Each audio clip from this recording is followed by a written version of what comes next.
Hello. Thank you for being with us today. I'm Adrienne Clarkson, as you know, and I am also the adopted Chief Gosoni of the Blood Tribe of Alberta. I acknowledge that in Toronto, where I am sitting, we are in the dish with one spoon territory. The dish with one spoon is a treaty between the Anishinaabe, the Mississaugas, and the Haudenosaunee that bound them to share the territory and protect the land. Subsequent Indigenous nations and peoples, and all of us newcomers, have been invited into this treaty in the spirit of peace, friendship, and respect.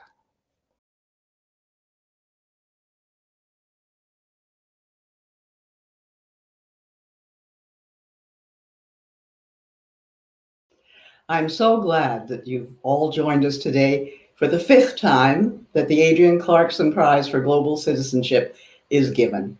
And this year, I'm thrilled, delighted that we are able to welcome Murray Sinclair, lawyer, judge, senator, who is here with us to receive the prize. Hello, Adrienne. Thank you very much. Welcome, Murray. I'm so looking forward to chatting with you after I tell people why it is that you're getting this prize. Murray Sinclair is Ojibwe from Manitoba, and he was raised on the former St. Peter's Reserve in the Selkirk area north of Winnipeg. And like many outstanding people, he showed his promise very early. In high school, he was Athlete of the Year at Selkirk Collegiate in 1968 and class valedictorian. His university studies or further studies were interrupted because he had to leave to take care of his grandmother, who wasn't well. But he had to earn a living, and at 21, he became executive assistant to Howard Pauley, the Attorney General of Manitoba. And then 4 years later, when he returned to university, he studied law, graduated, and was awarded the A.J. Christie Prize as the top student in litigation. His involvement with the military began when he was a teenage air cadet, and he continued his involvement as an air instructor with the Royal Canadian Air Cadet Squadron. His career as a lawyer saw him representing First Nations of Manitoba in the areas of land claims, funding negotiations, and child welfare agreements. When he was appointed in 1988 as Associate Chief Judge of the Provincial Court of Manitoba, he became the first Aboriginal judge in the province. And in 2001, he was the first Indigenous person to be appointed to the Queen's Bench of Manitoba. For decades, Murray Sinclair has been a powerful voice, leading the way for fundamental change in the relationship between Indigenous peoples and Canada. His passion, intellect, and commitment have caused more and more people to turn to him on this and on so many other subjects. As chair of the Truth and Reconciliation Commission, he tirelessly, ceaselessly laid out meticulously for us what Canada and Canadians need to do in order to deal with the damages, the wrongs, and injustices which have festered and harmed so many people. To know truth, we must begin by telling it. Carrying out the recommendations of the TRC could help us to expunge the stain that has immobilized us as a society. In 2016, he accepted to be appointed to the Senate. Whether as judge, commissioner, or senator, or simply as an engaged human being, he has marked and changed our society.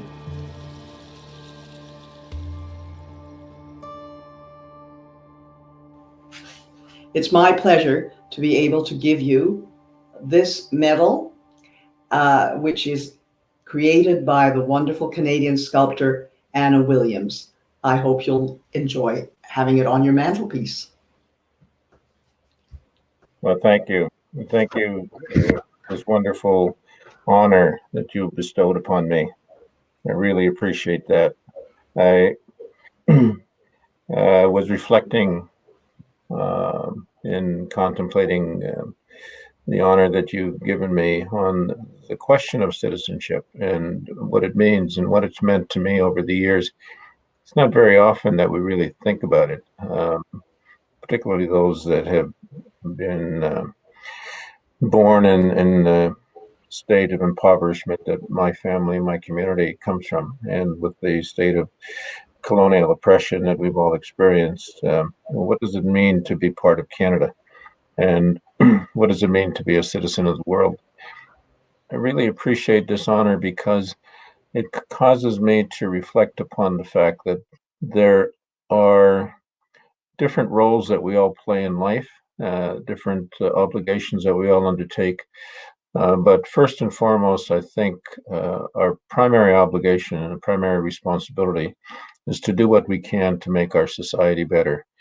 And we do that through the many small things that we do, by being a good person, by being a good student, by being a successful worker in whatever it is that we do, whether it's in a law in my case, or whether it's a teacher or a social worker, or whatever it is that we're called upon to do. I think that we're all impelled to do it the best way that we can.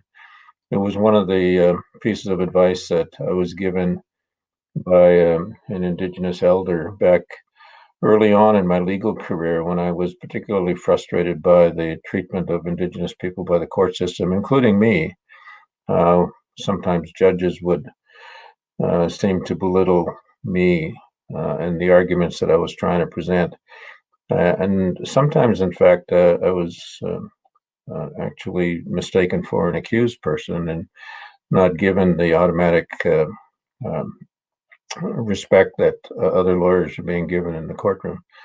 And at that point in time, when I was thinking about maybe this was the wrong career for me, I did go and speak to an elder, and the one thing he did tell me was that we all have a responsibility to be the best person that we can be.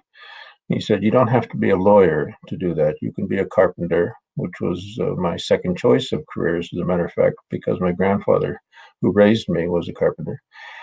Or you could be a mechanic, or you can be a laborer. But whatever it is that you do, you have to do it the best way that you can.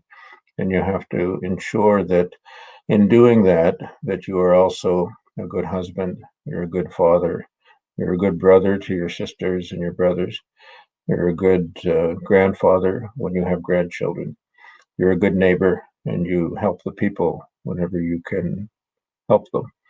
And so that responsibility was reinforced for me by that man who's long left us now, but I always think of his words.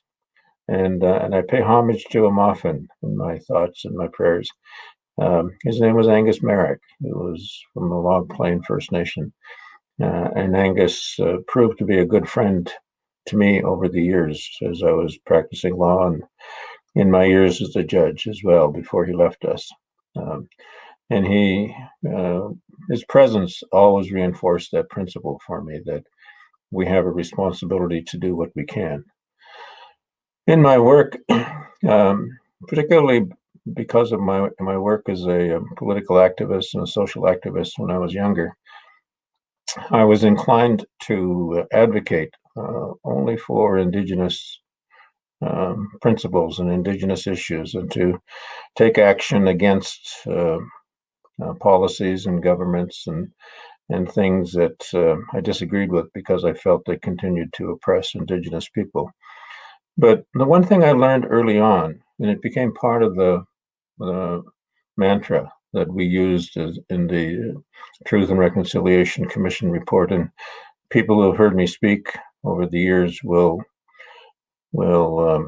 recall that I often say that when the government of Canada set out to oppress Indigenous people and to do away with their rights and to do away with their culture and to do away with their language and to forcibly remove them from the memory of Canadian society, they were depriving Canada of a great gift. They were depriving all Canadians of the opportunity to know what was unique about this country, about this place, and that it wasn't just Indigenous people who suffered at the hands of government. in a different way, Canadians generally also suffered a loss. They lost the opportunity to be friends. They lost the opportunity to really know Indigenous people, to know them as friends, to know them as neighbors, to engage with them. And I've always felt that that loss cut both ways, and we needed to do something about that.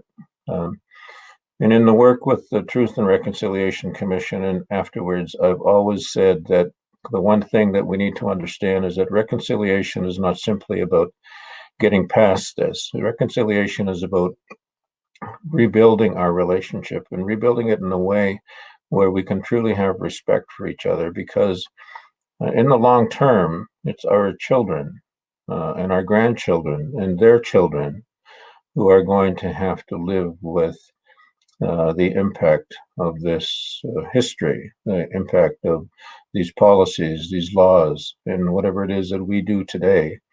We need to contribute to their being able to have a better relationship, a more understanding relationship, a more knowledgeable relationship than people in this country to this point in time have been able to have. When I speak with members of the public, particularly non-Indigenous people, about what the government did in establishing and running residential schools and establishing as well laws that took away Indigenous rights, the right to vote, the right to go to court, the right to assemble, the right to even leave their community and travel freely, the right to sell their produce from the gardens that they maintained or from the farms that they had. When I tell people about that, they feel a sense of shame and a sense of anger about it. But I said, that's not productive. What you need to do is you just need to understand that that's why we have this situation that we have. That's why people don't have respect for Indigenous people. That's why people in Canada don't understand what it is that Indigenous people are asking for, and don't have faith that what they're asking for is worth giving. And I said, if you had a 5-year-old child who was taken away from you by the government against your will, without any reason other than the fact that they wanted to turn your child into somebody who was different than you, how would you feel? What would you think? Would you not think that was wrong? Would you not want something done about that? Would you not recognize that in the long term that's going to hurt not just the child, but hurt that child's relationship with the rest of the world? And so my ambition with the work that I have done over the years, it has evolved, I'll grant you that, from being a political advocate and a social activist in the past, to being a legal advocate as part of my career, and to becoming a judge, is to show Canadians that they can have a better understanding of this country, to show Canadians that they can be better citizens than the previous generations of citizenry in this country have been, that they can be more responsible, that they can, in fact, contribute to the dream that this country is founded upon, which is a place of solace, a place of better life for all of us. But in order for us to do that, we have to know this history. We have to understand why things are the way they are and how they have evolved over the years. And that's what reconciliation means to me. And that's how much I believe in it, because I have grandchildren, and I don't want them growing up feeling that other people see them as inferior people, because they're not. I have daughters who have master's degree. I have a son who's got a PhD, and they're very accomplished people. But I know that when they go into a store, they get followed by the security people who think that they're going to steal something just because they're Indigenous. And that's not right. It's not fair. And my hope and ambition is that they will be able to get past that and use that as an opportunity to educate the rest of society that these things need to change. We have a long way to go. It took us from 1867, from the time of Confederation, through many, many leaders and many, many governments and many, many laws to get to this point in time. It took 7 generations of children going through residential schools in order for the damage to those families that were affected by the schools to occur. And it's probably going to take us generations before we can say that we are in a better position, in a more respectful position. And one of the reasons for that is that we have to make an effort to ensure that Indigenous people gain back their self-respect. We spend so much time denigrating Indigenous culture, Indigenous history, Indigenous languages, Indigenous rights, that we fail to see that it has had a negative impact upon their sense of self. That's why we have such high suicide rates. We have such high addiction rates. We have such high dropout rates in our schools among young Indigenous people. It's because they've not only lost hope and faith in this existing system, but they've lost hope and faith in life generally. They don't believe that that they can succeed despite the contributions of others in terms of what others are doing to them. They don't believe that they have the ability to do so because they think that others are going to constantly hold them back. And they don't see society as supporting them. And we need to turn all of that around. So it'll take generations for us to do that, but it'll take generations of concerted effort. We can't simply wait it out. Because if we wait it out, then we will be playing into the hands of those who will try to take advantage of it to make the situation worse. And that would not be good. That would not be the right thing to do. We have to be assertive, we have to be positive, and we have to work hard.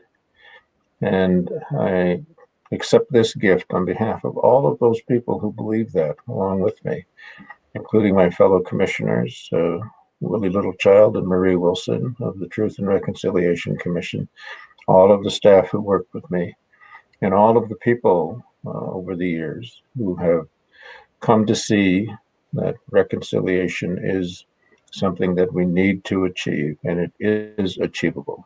So I thank you again for this honor, and on behalf of all of those people and those principles, I accept it gladly. I'm so glad that you have accepted it, Murray. Your life and the work that you have done are an inspiration, but also I can't help but wonder, why don't you lose patience? Why don't you say, this has gone on, you say, for 7 generations. You, in your own family, descended from people who were in residential schools. I think your grandmother, your parents. And why does that bitterness not overtake you? What gave you the strength to say, I'm going to do something about this? And you must have known it quite young, because when you start in high school and you become a top athlete and you become the valedictorian, something must have been there that said, I can do this, and I can do this because I need to do this, not only for myself, but for the others. Well, you have to have someone who believes in you, and in order for that strength that they share with you in doing that, to be able to get through those hard moments. And there are hard moments, there's no question of that. And when I was young, as I said earlier, I was raised by my grandparents, and which is why I was so devoted to them in their later years.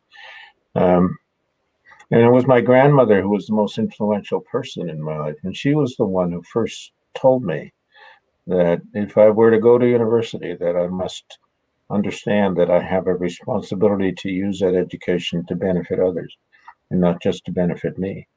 And I have tried to do that. I have worked hard to do that. And then over the years, others have also reinforced that principle for me. And I do get frustrated. There's no question of that. And I do have moments, but I have learned from elders how to address that through ceremony, through discussion with them, and also with children. I want you to know that my greatest source of strength comes when I talk to children, because they are so helpful to me to make me believe, to help me believe that they are the ones that this is all worthwhile doing for. Your Ojibwe name is Mirzana Gizik, one who speaks of pictures in the sky, and yet you've done so many things here on Earth. How do the pictures of the sky in your name help you with that? Well, it reminds me that, and the story of the name is very important. So understanding the name is one thing, but the story talks about when I was given that name. It was in a ceremony, and the elder who gave me the name said, "This is a story of a young man, who saw how difficult life was for his people, and he was trying to figure out how he could help them. And so in order to find the answer, he went out into a high place and he sat upon his mother, the earth, and he asked the Creator to show me what it is that I have to do in order to help the people." And he sat there for days and days waiting to be shown the answer. And he was getting frustrated and he was getting angry at the Creator because he couldn't see the answers and he couldn't hear the words that he was waiting to hear. And finally, they say a little vole popped up out of the ground and said to him, "What are you here for?" And when the young man explained to the vole what it was that he was there for, and this is all told in the language, incidentally, so it's quite a beautiful story. When he told the vole why he was there, the vole said, "You know, you're an idiot, that because all of the answers you've been seeking are up there. The Creator's been showing you all the time. You just don't know how to read those words that he's giving you." And so what it is to learn the patience, to look for the answers in the right way, and to find that the answers really often come from within you. So, I like to tell the story of my naming, but I also remind myself of what it is that I have to do too. To live up to it? Well, to live up to it, but also to take time out from time to time to reconnoiter with the environment, with creation, to ask the Creator to remind me whether I'm doing the right thing. Yes. And does he tell you? All the time. Yeah, he's not afraid to talk to me. So sometimes I'm afraid to hear what he has to say, but it is the language of the land is really strong for me, because I can feel it. I feel the land when it hurts. I feel what's going on around me with creation, but I also hear the people. I hear the voices of the people, and those are, some would say those are in dreams, and I accept that. But I can hear that in the same way, and they help me, because I try to figure it out. I try to sort it all out for myself, and it really is an important process. Just to go through the exercise would be a worthwhile process, but then to come out of it feeling that you've achieved some knowledge is really, really what it's all about. As an Indigenous lawyer and judge, of course, you did a number of things that are, and culminating in the Truth and Reconciliation Commission, were for Indigenous people. But you did an inquiry which actually captured my interest when I read about it. I had not known about it, into the deaths of 12 babies in a Winnipeg hospital, and that was an inquiry that you led. And I assume that those were babies who were not just Indigenous, there may have been some, but that it also took a great toll on you, that you hesitated to take the Truth and Reconciliation Commission on because you were still dealing with what that had brought up to you. Can you tell me about that? What that meant to you as an inquiry, and how you were touched by it? Well, I don't think as a parent you ever can figure out how to help somebody who has lost a child. When someone loses a child, you immediately revert back to your own relationship with your children and ask yourself, well, how would I feel if it was one of my children who had suffered this? And looking into the deaths of 12 babies who died during the course of a pediatric cardiac surgery program, and whose deaths were largely attributable to error, medical error, was really quite challenging emotionally. Constantly, every day, I would have to go to work. I'd have to go into the courtroom. I'd have to listen to the evidence of experts. I'd have to listen to the experts talk about, kind of mechanically and scientifically what had gone wrong. But then I'd have to listen to the parents talk about what they lost and how they have never gotten over it, really. And that was a constant reminder to myself as to what it was that I would have to face if that were ever to happen to me. And it was that part of it was the most difficult.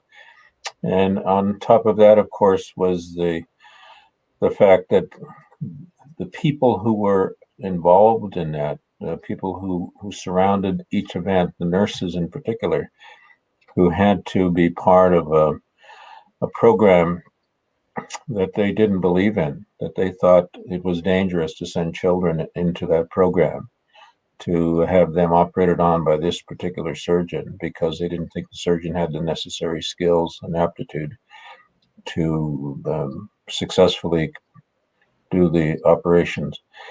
So for those nurses, it also took a huge toll on them, and I really felt their loss and their sense of frustration as well, because they worked within a bureaucracy. They worked within an institution that didn't give them much room, much latitude to be able to do anything about it. And so that was also particularly galling for them.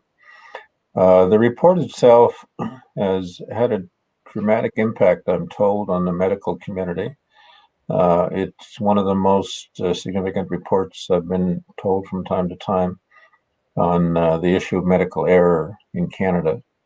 And so I think in that sense, it was a success. It achieved a certain degree of utility. But when it was all over, I was emotionally exhausted. My wife would tell you that I would come home at the end of the day, having listened to the testimony of a child dying, and the impact that death had upon the various people in the child's life or in the treatment team that were trying to save her life, and I would go for hours just sitting quietly outside because I couldn't come in. I couldn't. I couldn't handle having young children around me, so it was very, very difficult. And then I knew that the Truth and Reconciliation Commission process was going to be equally difficult, mind you, with older people, but it was going to be about children and what had happened to children. And so when I was first asked if I would do the TRC, I said, no, I can't. I'm just emotionally still coming to terms with what happened to me during the pediatric cardiac surgery inquiry. And so I turned it down, and Tom Berger at the time was the the chair of the selection committee. And he understood. He absolutely understood how I was feeling, and I really appreciated that. He didn't push me at all, and they went ahead and selected another group. But when that group failed to achieve what it was supposed to achieve, it failed to even get off the ground. And I was asked a second time if I would step in and take it on. I realized at that point in time that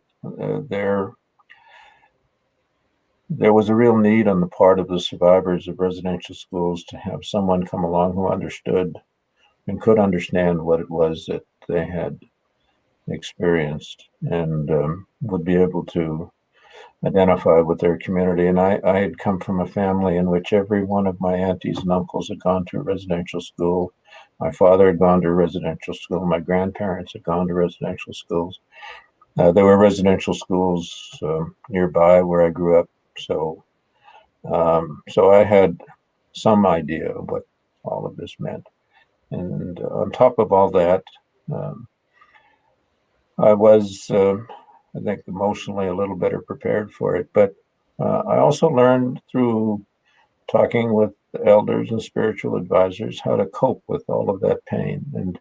And I brought that those lessons from that inquiry to the commissioners and to the staff at the TRC, because of what I learned at the pediatric cardiac surgery inquiry was never to go through this alone. And don't allow yourself to experience it alone. Always surround yourself with people who will help you and will know and will learn how to recognize the signs that you need their help, even if you can't articulate it. So with the commissioners, for example, I warned them, you're going to hear some very difficult stories. And so I want you to find a spiritual advisor. So somebody, if you're a member of a church, and somebody from your church who will be able to be with you. I want you to have a mental health support worker who will be able to address any mental health issues that this may raise for you.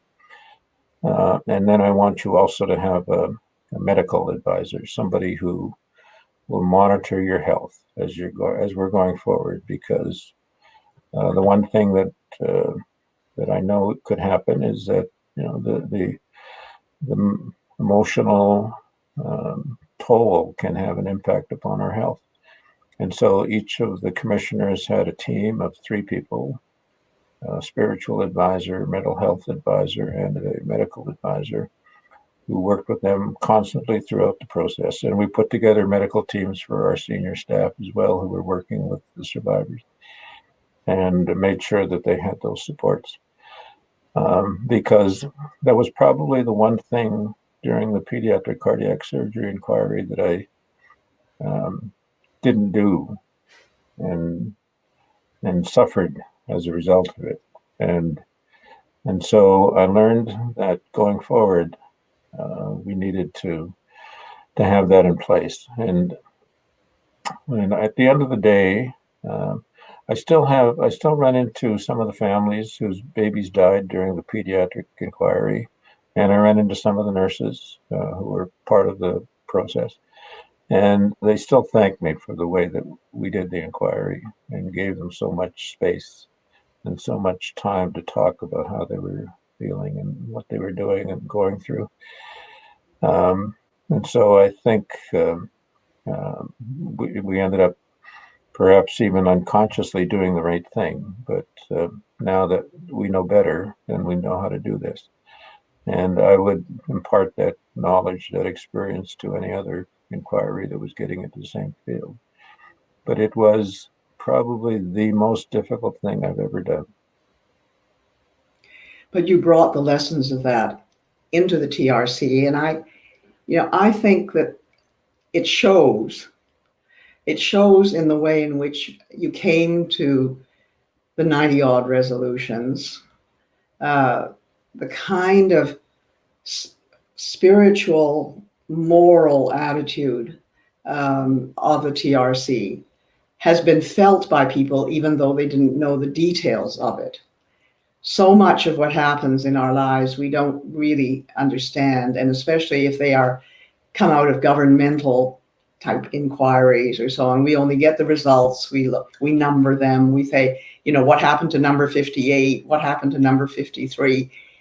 But I think the health of the recommendations, and I use that as health, is that you all were able to be whole while you were dealing with this incredibly sad, tragic, almost unbearable material. And I think that's the way a lot of Canadians look at it. They say, oh, we know that happened in those schools, but we really don't want to know about the details.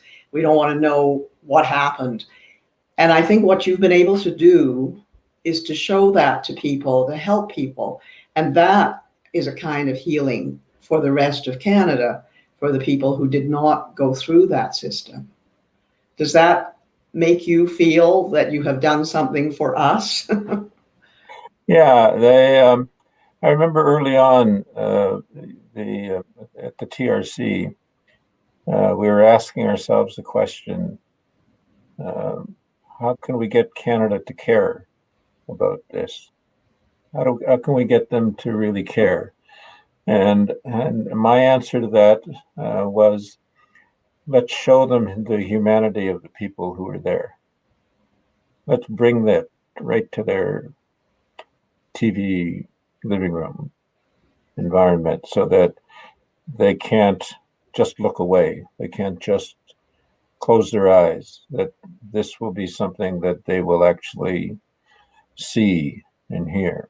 And that was the key, was to bring it into the homes of non-Indigenous people, to help them to see that this was real and that this happened to real people. And this happened to innocent people, people who didn't ask for it, people who are living with the consequences of it and are struggling to do the best that they can despite all of this. And I think we accomplished that. I think we gave to people in this country, reasonable people of this country, the ammunition, the information, the ability to be able to do something about it. And we didn't just write it for government. We did, of course, have many recommendations for governments at all levels. We had recommendations for church leaders at all levels, in all of the church groups.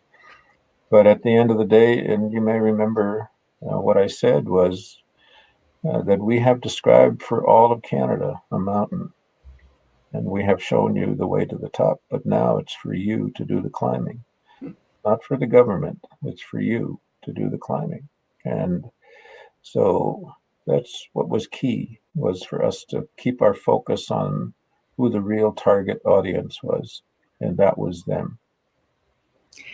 What would indicate to you that we have changed, because it isn't going to be just the government that does implementation, if they do, of a majority of the recommendations, but what to you would show that we as a society in Canada's Canadians had really accepted this and were acting on it? What kind of things would you see then?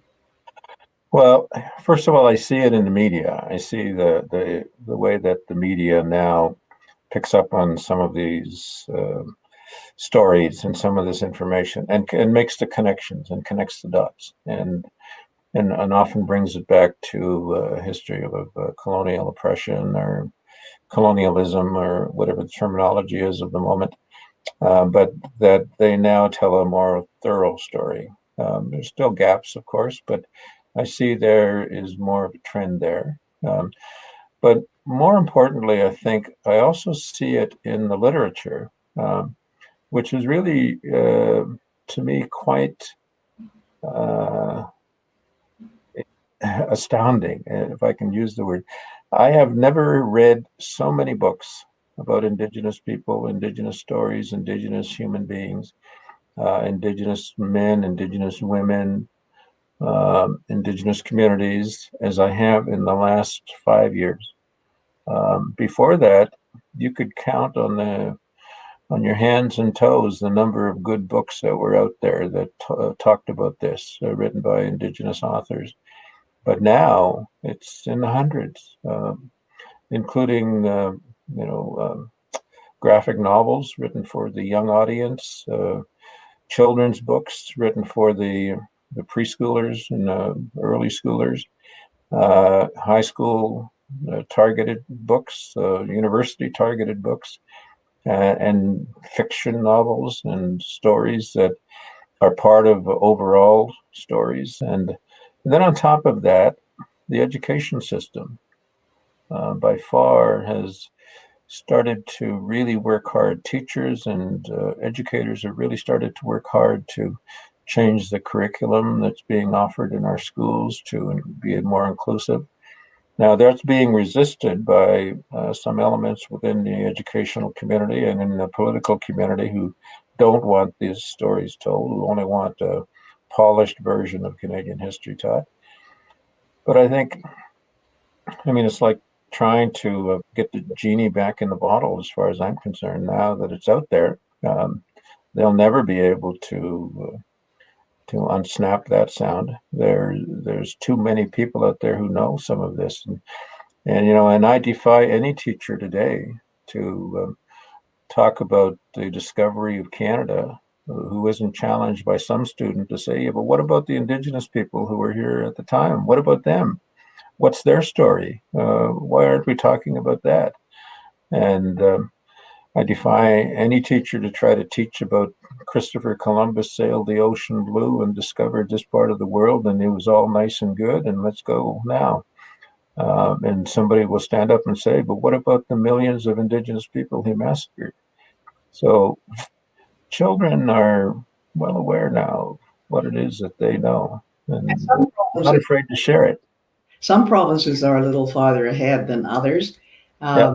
10 years ago, I was in a grade 1 classroom in Saskatoon, and the teacher said to the children, who are the treaty people here? And it was a downtown school, so there were a lot of Indigenous children and Métis children, and every child put up its hand.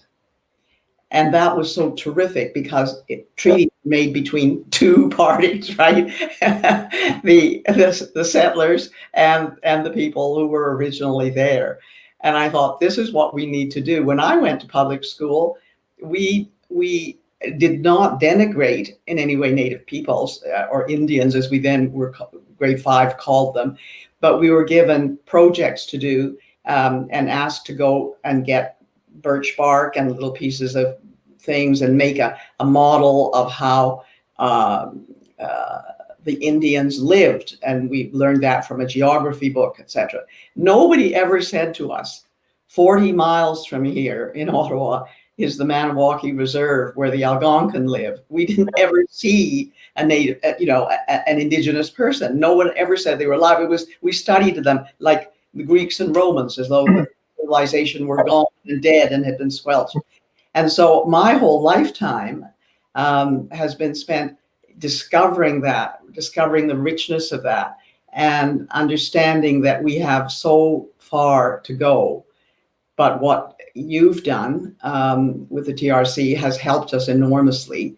But is it going to help us with systemic racism, which is not just against Indigenous people, but against others? There's the whole idea of systemic racism is now something that hits us right in the face and that we have to deal with. Well, one of the first things that we have to do is we have to get people to understand what systemic racism is, and that's part of the difficulty, is that we've never really talked about it as a concept. And when we do talk about it, sometimes we're talking about it in different ways. I did an inquiry into the Thunder Bay Police Force and raised the question of systemic racism. And it was clear to me that the people who are responding from the police side of things in Thunder Bay believed that systemic racism was when you had a system where every single person in the system was a racist. And that's not what systemic racism is at all. Systemic racism is when you have a system that is founded upon policies and practices and legislation that is inherently biased in favor of another group, usually the dominant, more powerful group in society, and that it has a negative impact upon the rest of society or upon a particular group in society. And so the difference between systemic racism and racism per se, I tell people, is that racists are acting out of intention. Systemic racists are not acting out of intention at all, but they are having the same negative impact. So one is about intention, the other is about impact. And it's when we continue to have that impact that we need to understand that we have to do something. So the reality is that we still have a long way to go just to understand what systemic racism is. But I do believe that even going back to the work that we did with the Aboriginal Justice Inquiry in 1991, that we made a contribution to that discussion at that time. But that discussion now is being advanced even further by the dialogue that's going on in North America today, and getting people to understand that it's about impact or effect versus intention is really a significant change, because then you can have a more reasonable conversation. But you still have to deal with racism. But I keep telling people you can get rid of all the racists in the police force, but you're still going to have a problem, because you're going to have a police force that's still founded upon systemic racism and will still have a negative impact upon the people of color within society, because that's the way that the rules are now and the practices are now directed. It's very interesting to think of how we could correct what is systemic racism as opposed to racists. And I think your distinction is very important, because systemic racism is the whole structure was based usually on something colonial in something that would be a country like Canada, or on a Eurocentric vision, as it would be for Europe. I've never forgotten a wonderful story that I read, and it just explained to me so much what systemic racism was, which is an interview with Tom Mboyo, who was one of the founders of Kenya, and together with Jomo Kenyatta. And he was by profession a chemist. He had been trained in Britain, and he was working in Britain as a chemist in a lab. And one day he went to the door because somebody knocked on the door, and it was lunchtime, and there wasn't anybody who was at the front of the house. He was working in the lab. He opened the door, and a woman, an English woman, was standing in front of him, and she looked at him and said, "Isn't there anyone here?"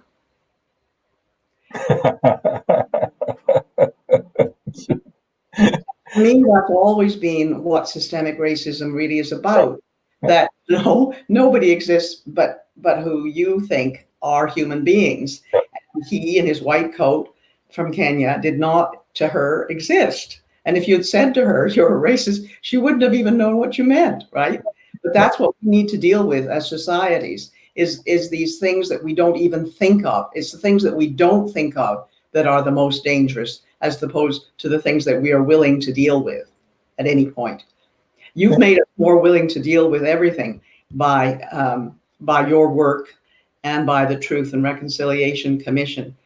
I'm wondering, what is there left to do? What is there for Murray to do? I know that you have now joined a law firm in order to do what? What have you joined a law firm to do? As though being in the Senate and having done all these things wasn't enough for you. I think that the result of all of the not my work, but the result of all of the changes that have been going on in society has been that there is not just a growing movement, but I think an inevitability to the development of nationhood, development of systems of governance self-governance within Indigenous communities that is being fed by the fact that we now have more Indigenous graduates than we've ever had before from university, with law degrees, with professional degrees, with professional management training, and who are able to go back to their communities and start helping their communities to develop their own ways of doing things, independent of what the federal government wants them to do and how the federal wants them to do it. One good example of that is the recent Bill C-92, which went through the House of Commons and the Senate before the prorogation of the House, and became the law of the country, which basically says that if Indigenous people want to establish their own child welfare system, they have the right to do so. And they can do so, and no one will be able to challenge their right to do that. And so now we're seeing Indigenous societies, First Nations, Métis, establishing their own child welfare agencies. But at the same time, it also raises the question of, well, what about their own justice systems? And what about their own police forces? And what about their own legal systems generally? What about their own parliamentary systems, their own ways of passing laws? So those questions are big questions. And so they're going to need people who have the kind of legal training that will assist them to develop those in a way that is consistent with basic legal principles, but also consistent with the traditions of the people. And so I've joined the law firm because I have a smattering of knowledge about how I think that can work. So that's part of my ambition right now. But in addition to that, I think one of the major responsibilities I have right now is to get all of this down in writing and to make sure that when I leave, people will be able to say, what did he think about that? And what did he say about that? And they'll have a record of that. Thank you so much, Murray. Well, thank you again so much for this terrific honor and for this opportunity to visit with you. I really appreciate that, and to visit with all of the people who've been listening in. This has been a huge success point in my life, and I'll never forget it. So thank you again for including me in this, and I appreciate that.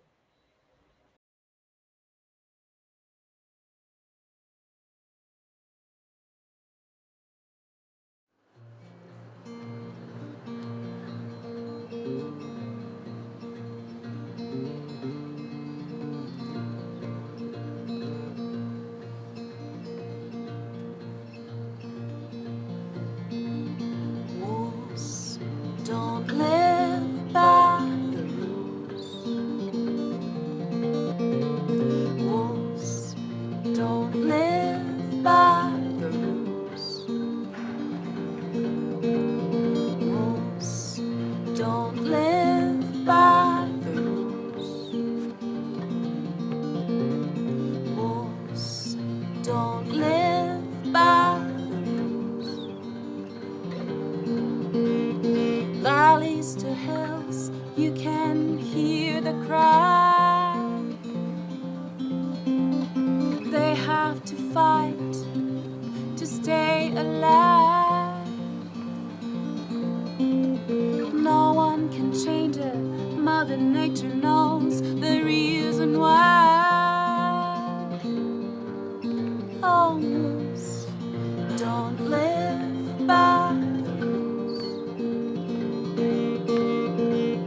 Wolves don't live by the rules.